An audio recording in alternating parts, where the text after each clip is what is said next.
पकड़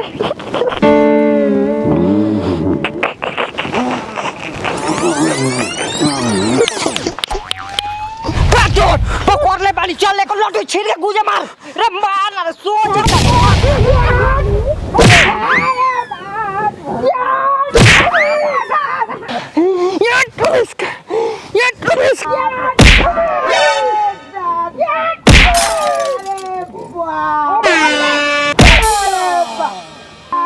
हमार बचपना फेमस बावे और हम एगो भाई हमरा के पकड़ पकड़ के डांस करते एकदम कनी होई साला बड़ा मौगा बाजी पकड़ पकड़ के डांस करत हवे।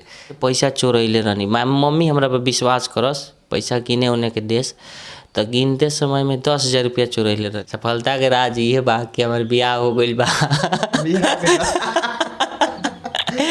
तो हमार भैंस रहेले एक जना किने आवेलन तो कहनी एक दाम बा 50,000 रुपया, उ कहलन 50,000 रुपया, हम कहनी हो तो उ कहलन तो एगो आँखिए नहीं खे। हम कहनी अच्छा हमरा समझ में नहीं खे हो, तू भैंसिया दूध दुहे खातिर ले तरह की नैन माटका करे खातिर ले जाता रहा। फिल्मी दुनिया में जाए के ख्याल बा, लेकिन कहीं ना कहीं हमरा लागत है कि कुछ हमारा डायलॉग डिलीवर में चाहे हमारा एक्सप्रेशन में कुछ ना कुछ कमी बा, जौना की वजह से अभी तक हमनी के ऑफर ना मिलल। खैर दुख नहीं खे बात के, कैसे कि हमार टीम बा तो बहुत कुछ हमनी के कर सकत नहीं सन। और टीम जब 10 रुपया कमात रहनी तबो हमरा संगे रहे, लाख रुपया कमात नहीं तबो हमरा संगे बा। बहुत बुरा लागल, जैसे परिवार में केहू गुजर जाला तो कितना दुख होला। और यानी एगो परिवार खानी एगो हमनी के जीवन देवे वाला, मतलब जीवन देवे वाला प्लेटफॉर्म रहे, वो चीज़ गइल तो बहुत दिल में मतलब दर्द भइल।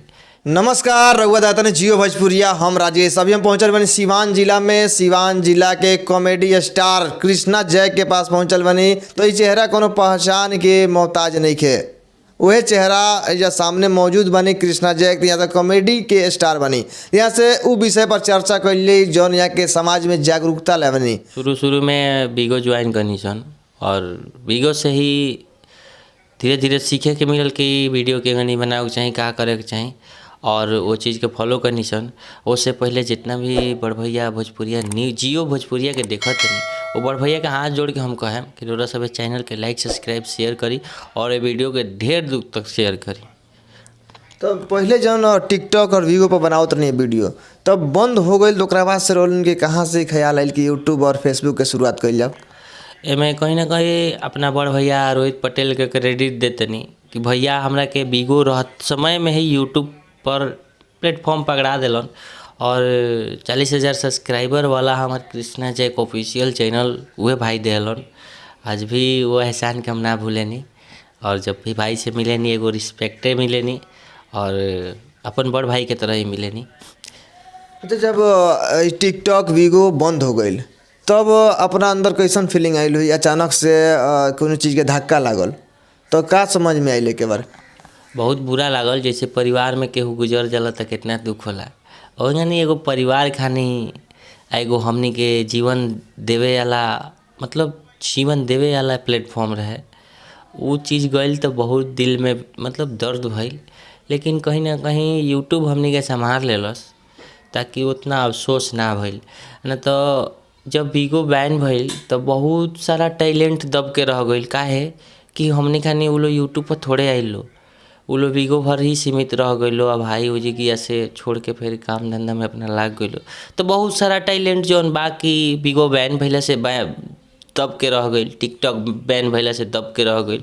और जे मतलब डिजिटल लाइन में रह के सोचलू आगे हूँ अपन काम कैलस आज उ बा। और टीम जब 10 रुपया कमात रहनी तबो हमरा संगे रहे, लाख रुपया कमात रहनी तबो हमरा संगे बा। टीम कबो नहीं के कहले कि हम तारा के छोड़ के जाता नहीं। और कभी कभी हम ही गुस्सा कर जानी कि का यार काहे नहीं करता, तो बस रिस्पेक्ट भी कर सन हमरा गुस्सा के, मतलब एगो बड़ भाई खानी मान के इग्नोर कर दिला सन। खुशी होला कि कम से कम चलो इतना तो बा अंदर कि रिस्पेक्ट करत तरह से भाई। कॉमेडी के प्लेटफॉर्म पर चलते समय परिवार के कैसन सपोर्ट रहेला?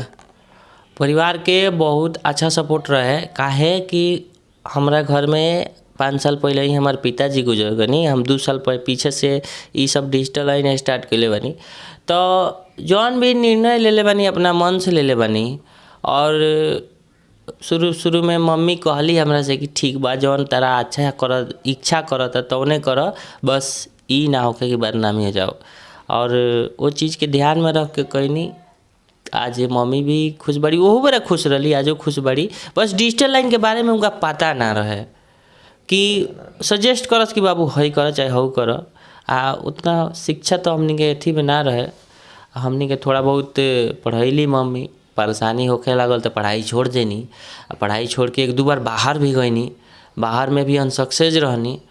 और वहाँ से अइनी, बाहर से अइनी, रोते अइनी। ओकरा बाद मम्मी के एगो खेत बेचाई रहे, हमार खेत बेचाई रहे। तो सब लड़का सन के सपना होला कि हमरा लगे मोबाइल हो। हमरो सपना रहे कि हमरो लगे एगो बड़का मोबाइल रही। तो खेत बेचाई रहे, वही में से पैसा चोरैले रहनी। मम्मी हमरा पर विश्वास करस, पैसा गिने उन्ने के देश। तो गिनते समय में 10,000 रुपया चोरैले रहनी। चोरी कर रहली? हाँ, चोरी कैले रहनी। उहे को चोरी कैले रहनी जी, चोरी कैले रहनी। आ चोरी करके हम मोबाइल किननी Redmi Note 5। आ Redmi Note 5 किन के वही से बिगो वीडियो ज्वाइन कैली। और आज जहाँ बैठल बनी सन, उ सब वीडियो के ही देन हो कि आज यहाँ बैठल बनी सन। और सब वीडियो के ही अर्निंग है। एकरा साथ साथ आगे के क्या प्लानिंग बा?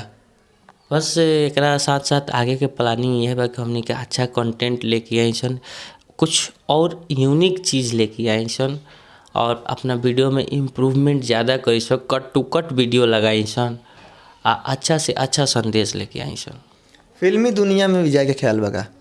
बिल्कुल फिल्मी दुनिया में जाए के ख्याल बा, लेकिन कहीं ना कहीं हमरा लागत है कि कुछ हमारा डायलॉग डिलीवर में चाहे हमारा एक्सप्रेशन में कुछ ना कुछ कमी बा, जौना की वजह से अभी तक हमनी के ऑफर ना मिलल।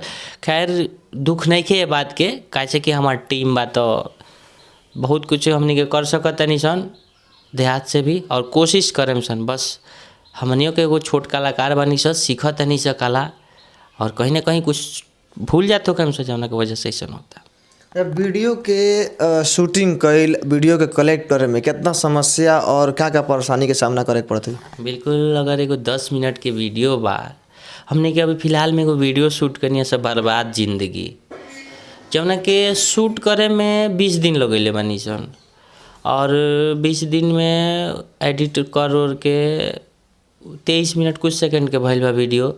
और 20 दिन मने मेहनत कैले बानी सन में कंटिन्यूअस 20 दिन तक शूटिंग चलल बा।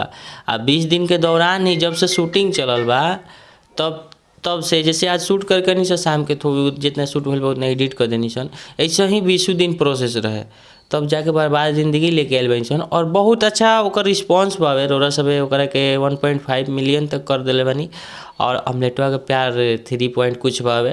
तो रोरा सब के प्यार खाती ही हमनी के मरे निशन। और बस एगो रिक्वेस्ट रोरा सब से बात, जे भी भैया देखत नहीं, बहुत कृष्णा जय की टीम मेहनत करके एगो वीडियो लेके आवेला, रोरा सब जरूर एगो लाइक करें। देखिए, कोई भी वीडियो होके 5 मिनट होके या 50 मिनट होके, वीडियो बनावे में बहुत मेहनत लागेला, लेकिन सफलता हाथ लागे तब जाके मेहनत उ सफल होला। तो जरूर हो लोगिन अपन प्यार आशीर्वाद दी लोगिन, चैनल के साथ जुड़ी लोगिन, चैनल के सब्सक्राइब करी लोग। लगभग 15 से 20 गो हमार भाई भगिना भतीजा सबके उ सपोर्ट बावे। और अदर्स में भी हमारा अदर्स आउट एरिया में भी जहाँ भी हमरा जाए के बा वहाँ से भी हमरा सपोर्ट मिलेला। तो आज टीम के भी रिएक्शन बहुत अच्छा बावे कि जौन कुछ भी डायलॉग बावे अगर हमरा समझ में आवता तो हम बतैनी, भाई सन के समझ में आवता तो उ कहन सकी ना भैया हेंगनी ना हेंगनी होके के चाही। हम वो एक्सेप्ट करनी का है, हमनी के सही चीज़ करे के बावे।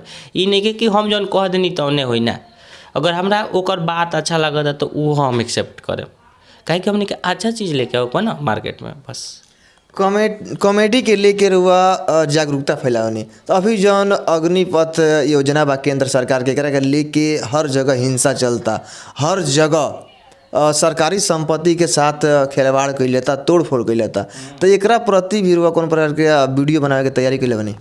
बिल्कुल, हमनी के अग्निपथ के तैयारी चलत हवे। और कहीं ना कहीं ट्रेन जलावल ई सब गलत बात बावे, विरोध करे के चाही लेकिन सही तरीका से करे के चाही। और ये सब हमनी के संपत्ति है, ऐसे हमनिए के परेशानी हुई आवे वाला समय में। आ परेशानी होत भी बावे, जहाँ के तहाँ भाई लोग फंसल बावे। तो रोरा सब से रिक्वेस्ट बा कि ये सब काम ना करी, ट्रेन जरावला से कोनो फायदा नहीं है और जौन भी विरोध बा शांतिपूर्वक कइल जाओ। कॉमेडी के साथ साथ रुआ गाना गावे के भी शुरुआत कैले बनी, बिल्कुल। तो का सोच के का मन में ख्याल आइल कि गाना गावे के शुरुआत करनी और कौना प्रकार के गाना लेके आइला? बिल्कुल हमने के हमेशा हमार जौन म्यूजिक डायरेक्टर ताज भाई बाड़न वो हमेशा हमरा से कोशिश करलन कि कृष्णा भाई के अश्लील गाना ना गवाई, और ये चीज़ खातिर ताज भाई के बहुत बहुत धन्यवाद कि भाई एगो छोट भाई के बारे में सोचलन कि अश्लीलता ना गवाई, आज भी ना गवावेलन। तनी मुनी अश्लील के हम कबो गलती से सेलेक्ट भी कर देनी तो कहन कृष्णा भाई ये अश्लील वगैरह के ना गावे के चाहिए। तो वो चीज़ खातिर हम बहुत खुश रहनी कि भाई गाइड करेलन हमरा के, ये चीज़ खातिर खुश बानी। और जौन भी गवावेलन अपना मन से कंपोजेड अपन कऽ के गवावेलन, अच्छा लागेला। अखिया के दोस्त में भैया हमार 6 घंटा मेहनत कैलन ताज भाई, तब जाके वो गाना अच्छा भइल। और जितना भी म्यूजिक बनवावल सब कुछ के प्रेशर उनकरे रहेला, बस हमारा काम बा कि वीडियो बना दे बावे। अश्लीलता के हर जगह विरोध होता, लेकिन विरोध से ज़्यादा लोग पसंद करता का है? देखिए ये चीज़ के तो हम कहें कि अश्लीलता हमनी के यूट्यूबर बानी से हमनी के ना करे के चाहिए। जे भी भैया हमरा से बड़ यूट्यूबर बा वो बड़ भैया के हम हाथ जोड़ के कहतनी कि अश्लीलता ना करे के चाहिए। कैसे कि वो वीडियो बना के हमनी के अपना घर में अपना माई बहन के संगे नहीं से देख सकत, उहे कर सकत हैं कि वीडियो डाल के अब वो ना अपना परिवार में बैठ के देखत हैं ना कहीं समाज में बैठ के देख सकत हैं सन। तो हम ये कहें कि रौरा सभे भी अच्छा कंटेंट बनाई और रौरा सभे के वीडियो से देखे के सीख मिलो हमनियों के सीख के ओकरा के अच्छा से अच्छा एक्सप्लेन करी सन। हमार बचपना फेमस बावे और हम एगो भाई हमरा के पकड़ पकड़ के डांस करते एकदम कनी होई साला बड़ा मौगा बाजी पकड़ पकड़ के डांस करत हवे। ऐसा बहुत सारा जैसे कि बचपना से हमार जौन बा कैरेक्टर फेमस बा, तो बचपना करे नहीं तो सबके सपोर्ट मिलेला। भैंस वाला एगो बावे कि एगो हमार भैंस रहेले एक जना किने आवेलन तो कहनी एकर दाम बा 50,000 रुपया, उ कहलन 50,000 रुपया। हम कहनी हो तो उ कहलन एगो आँखिए नहीं खे। हम कहनी अच्छा हमरा समझ में नहीं किया हो, तू भैंसिया दूध दुहे खातिर ले तरह की 9 मटाका करे खातिर ले जाता रहा। तो बस ऐसा ही कॉमेडी बावे और औरा सब सपोर्ट करी। जी बिल्कुल। देखिए कि कॉमेडी के स्टार कृष्णा जैक यानी कि कृष्णा के साथ साथ जैक भी बात है। जैक के बारे में भी एक चर्चा फिर कैली, जैक आखिर कृष्णा के बाद जैक कहाँ से आयल, तो एक भी चर्चा कैली आखिर जैक कहाँ से लग गई? बस जैक हमारा से ना रोरा सभे के सपोर्ट कैला से लागल बावे न तो ऐसा छोट छोट नाम ब्रांड हो जाता है। तो रोरा सभे सपोर्ट कैले बानी, जैक लागल बा, खुशी बा कि रोरा सभे एगो हमरा के नाम देले बानी, एगो पहचान देले बानी। ये चीज़ खातिर बहुत खुश बानी हम। और बस ये नाम और सफलता के राज का बा, हर सफलता के पीछे राज होला, तो इस सफलता के का राज बा? सफलता के राज ये बा कि हमार बियाह हो गइल बा। ठीक बा, हमार बियाह हो गइल बावे। तो यानी कि सफलता के पीछे जो महिला के हाथ होला उहे और पत्नी के हाथ बा? बिल्कुल बा। काहे नहीं के काहे से कि हम बताओ तनी बा काहे कि तनी मनी आदमी फेमस हो जाला तो तनी पहले घमू के ना बती थी। तो वो चीज़ से मने वांछित रहनी और बस काम पर फोकस रहे। बस ये बात बा। तो वो सब देखनी कृष्णा जैक कॉमेडी के स्टार ऐसे ही अपन प्यार बनैले रही और ढेर सारा प्यार और आशीर्वाद दी। चैनल के सब्सक्राइब करी, वीडियो के ज़्यादा से ज़्यादा शेयर करी। धन्यवाद। Love you.